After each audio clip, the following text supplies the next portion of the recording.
selama ini menyertai seumur hidupnya, menyertai waktu tidurnya, menyertai waktu perbuatan, menyertai sholatnya, berkata waktu sakratul maut, inilah catatan amal, inilah catatanmu selama hidupmu, yang kamu lupa dengan ini.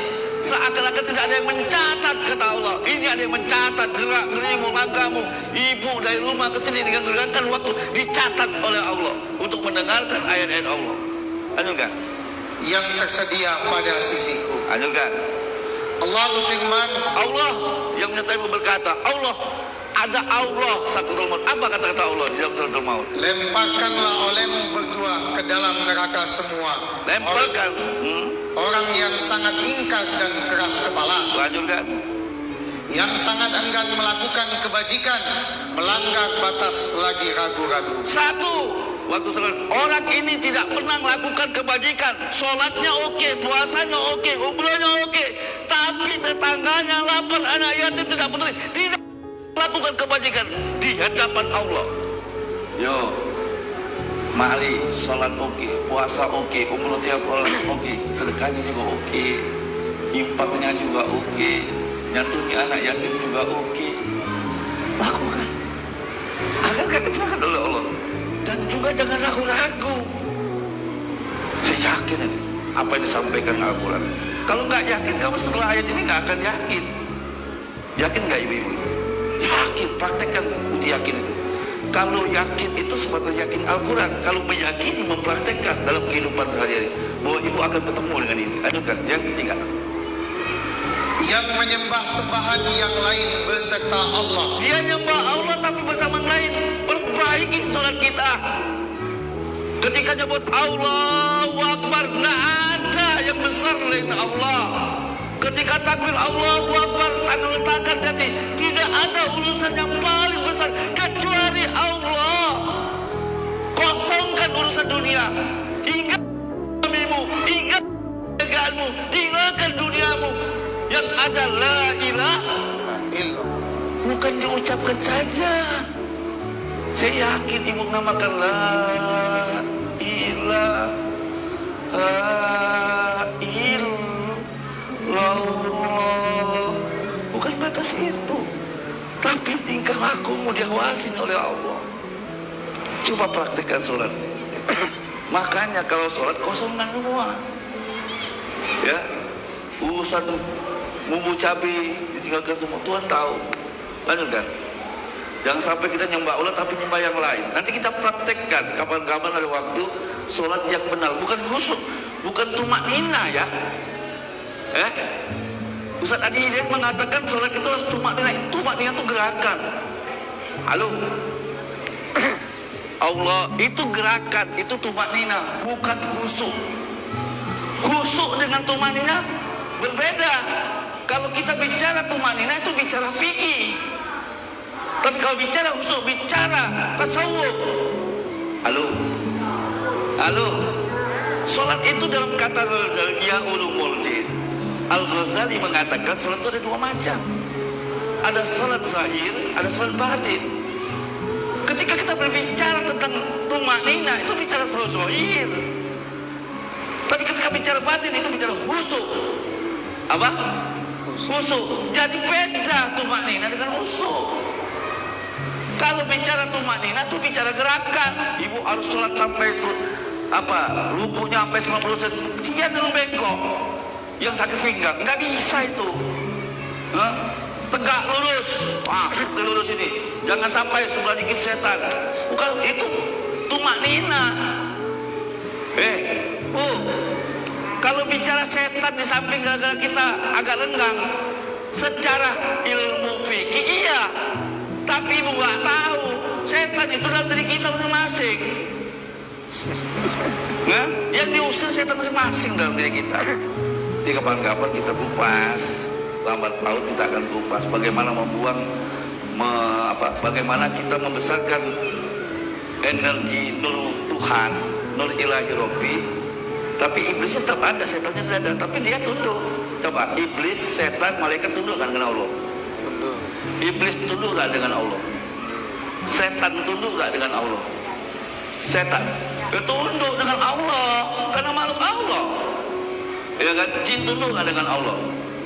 Semua alam semesta ciptaan Allah itu tunduk. Nah kalau dirimu terisi Allah, tuh semuanya tunduk.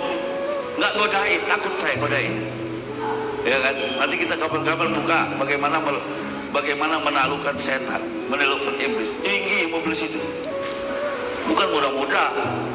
Iblis berkata gini, aku sesatkan semua Tuhan, kata Allah. Kata iblis, kecuali manusia yang dianugerahkan kemukhlisan. Coba buka 38 Asad 80-81. Jadi ikhlas itu bisa manusia, tapi kita harus menuju mukhlasin. Ikhlas, mukhlis dengan mukhlasin itu beda. Kalau mukhlis itu kita ikhlas boleh, tapi kalau mukhlasin itu dianugerahkan Tuhan. Iblis ngomong gini, coba aja.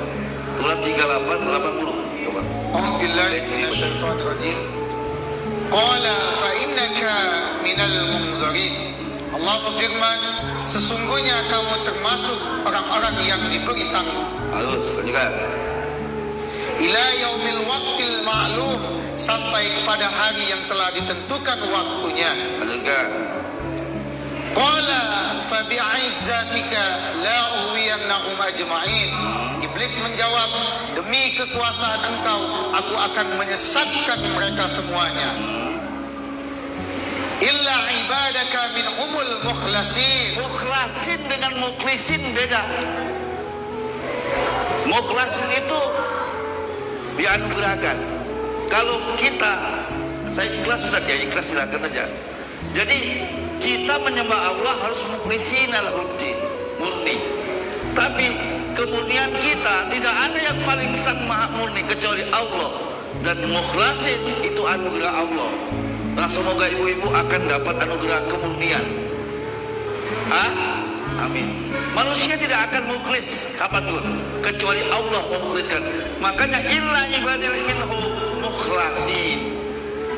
Jadi kalau belajar ilmu dalam kalimat Al-Quran itu berbeda. Ada mukhlisin, ada mukhlasin. Kalau mukhlisin itu artinya mukhlisin itu ikhlas. Bahasa Indonesia murni. Bu, mukhlis itu bahasa Indonesianya apa? Mukhlis. Ya mukhlis itu bahasa Arab, mukhlis itu. Mukhlis itu bahasa Indonesianya apa? Akan bingung. Karena kita nyebut bahasa Arabnya. Sabar bahasa Arab. Ayo, mukhlis itu bahasa Indonesianya apa? Mukhlis itu seperti murni. Itu artinya.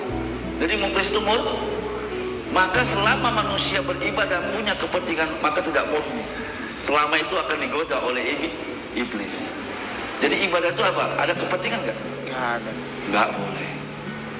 Maka mukhlis itu artinya murni. Maka kita disuruh oleh Allah beribadahlah dengan murni. Coba buka surat 39 Zumar ayat 2. Ya. Jadi, kita harus ikhlas. Nanti dulu. Ikhlas itu apa tuh? Tanya itu ibu. Ada ibu ngomong, kita ini peserta harus ikhlas. Bu, maaf bu. Di pengajian saya ikhlas itu apa dulu? Ya ikhlas. Itu nggak paham dia. Ikhlas itu bahasa Arab. Jadi ikhlas itu artinya murni. Apa? Murni. Coba aja. A'udzubillahi minasyaitonir rajim. Inna anzalna ilaikal kitaba bil haqq fa'budullaha mukhlishan lahuddin. Sesungguhnya kami menurunkan kepadamu kitab Al-Quran dengan membawa kebenaran. Maka sembahlah Allah dengan memurnikan ketaatan kepadanya. Jadi mukhlis apa? Murni. Fa'budullah mukhlishan lahuddin. Murni, tidak ditambah-tambahin. Tambah lagi 39 ayat 2 11-nya. 39 Zumar ayat 11. Coba. A'udzubillahi minasyaitonir rajim. Qul inni umirtu an a'budallaha mukhlishan lahuddin. Mukhlishan lahuddin, murni. Coba artinya. Katakanlah, sesungguhnya aku diperintahkan supaya menyembah Allah dengan memurnikan ketaatan kepadanya. Murni. Apa? Murni. Kalau murni ada kepentingan enggak?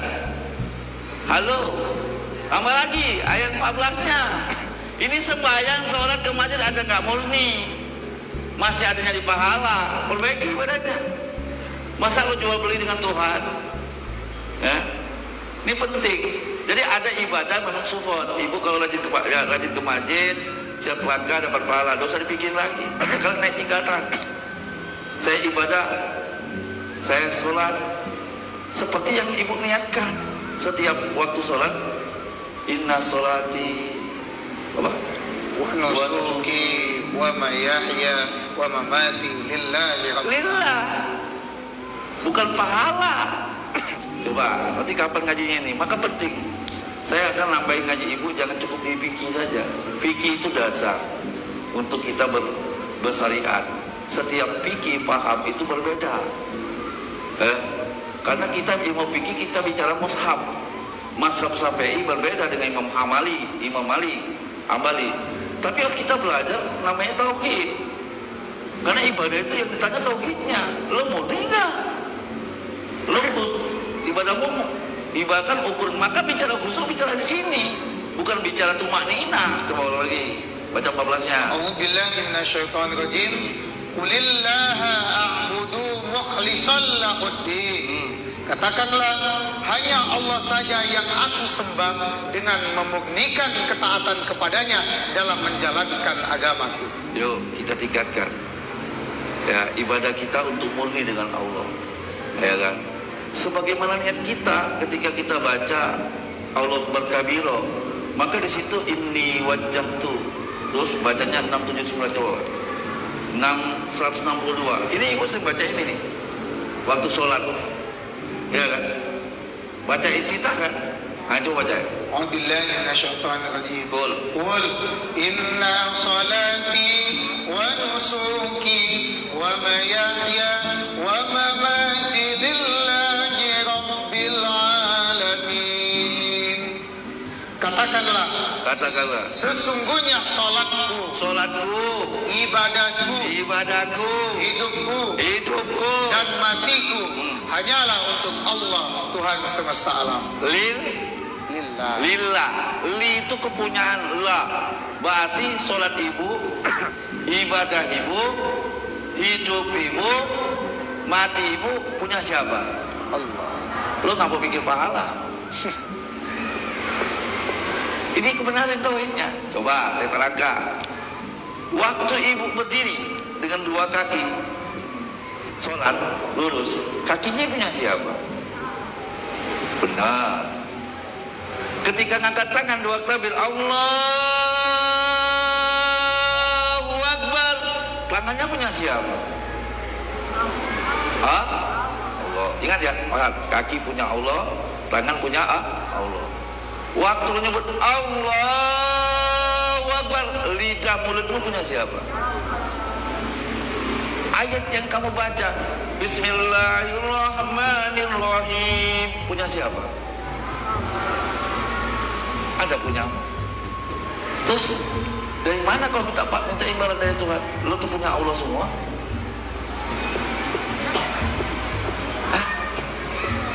Terpunya Allah semua. Inilah Nabi Muhammad, kelebihan daripada yang lain. Karena disebut siddiq. Apa? Sifat Nabi mana apa? Waktu Nabi Muhammad SAW mendapatkan sifat siddiq, sudah Nabi belum? Belum. Siddiq, amanah, patona, tabligh. Waktu Nabi Muhammad punya sifat siddiq, sudah dapat wahyu belum? Belum. Tapi dia siddiq, dia jujur, ya Allah, dua kaki punyamu ya Allah, jujur dia, ya Allah, dua tangan kaki punyamu ya Allah, seperti itu. Ibu nggak pernah jujur. Nah ini bicara